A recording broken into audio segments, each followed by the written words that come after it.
What Angel Reese taught ex-LSU teammate Aneesah Morrow ahead of WNBA Draft. When Aneesah Morrow hears her name called in Monday's WNBA Draft, she won't merely be the latest ex-LSU athlete to make it pro. Following in the footsteps of her former teammate Angel Reese, Paul Skeens, and Jaden Daniels, Morrow is yet another nil success story from the school's virtual conveyor belt of them. That's not to mention gymnastics star Livy Dunn, the school's biggest marketing hit, who's still at LSU for a fifth year despite her massive earnings. And while Morrow will want her rebounding prowess to translate to the W, she's learned from other Tigers that her livelihood stretches far beyond the court. "That's exactly why I came to LSU, was to build my brand," she told reporters last Friday. "The LSU brand is the best. Honestly, when I went on my visit to the school, everybody was chasing me down, asking for autographs." Morrow's comments came as she worked a ceremonial shift at Raising Cane's, and her collaboration with the chicken tender chain was far from the first time she's expanded her empire off the hardwood. Deals with Saturday House, say, crossover culture, and more came her way while at LSU, after she had transferred to the powerhouse from DePaul, and she's racked up 2.8 million likes and counting on TikTok.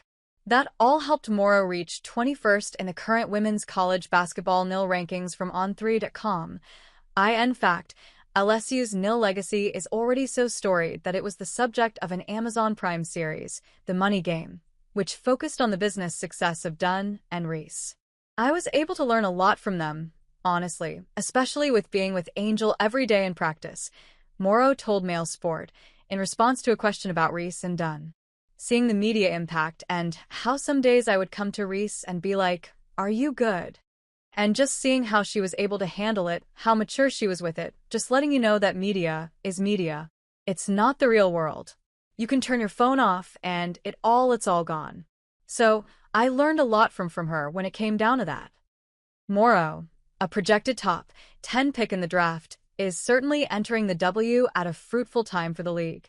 Aided by the star power of Caitlin Clark, the W set attendance and viewership records last year and is set to begin a new media rights deal in 2026, worth an estimated $2.2 billion over 11 years.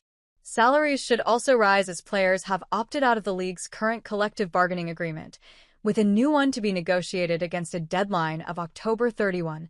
Morrow, though, can recall a time when the hype wasn't so big around women's hoops. "It's great to be a part of it.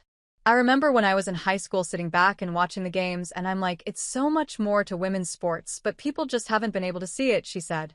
"And to just know that I've been able to play during that time where people are actually more engaged, and there's a lot more attention to it. It's powerful, and I'm really enjoying it." Morrow's first meeting against Reese, assuming she is not selected by her Chicago Sky, will certainly be one game that captures that sort of attention. The Chicago native played alongside Reese for one season in Baton Rouge before stepping into an even more important role for Kim Mulkey's squad this year, averaging 18.7 points to go along with a very Reese-esque 13.5 boards a night. "Angel is a competitor, and so am I," Morrow said. "She helped me a lot while I was at LSU, and we were able to be like yin and yang, just having each other's backs, especially on the boards while we were there," Morrow said. "So it would be interesting to get to see her play, also playing against her as well, and seeing how our games has changed." While Morrow said she wants to get more comfortable putting the ball on the floor and shooting from three-point range, she'll certainly have seen how Reese, an all-star in her rookie season, carried over her rebounding prowess to the pros. "Never go away from my craft," Morrow told reporters.